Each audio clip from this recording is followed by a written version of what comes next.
Element 3. Identify fabricated components and method of assembly.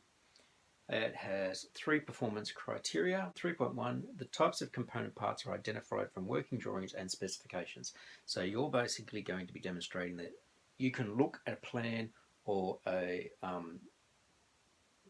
specification sheets, the working drawings, and you can say, okay, some component parts, windows, doors, roof trusses. You can pick that out from the information that you see in the plans and specifications. 3.2, terminology and dimension limitations specified by standards governing design are referenced and able to be identified.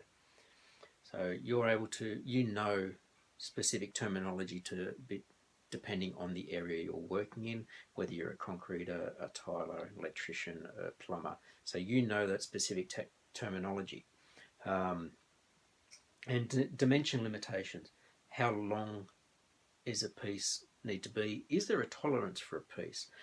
So you're able to specify that by the standard within the design, and you're able to identify that information. 3.3, processes are identified for manufacture, assembly and joining techniques and components.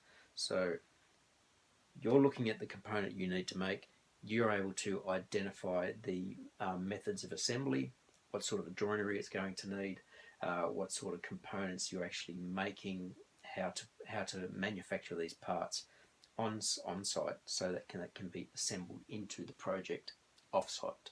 You know what I mean.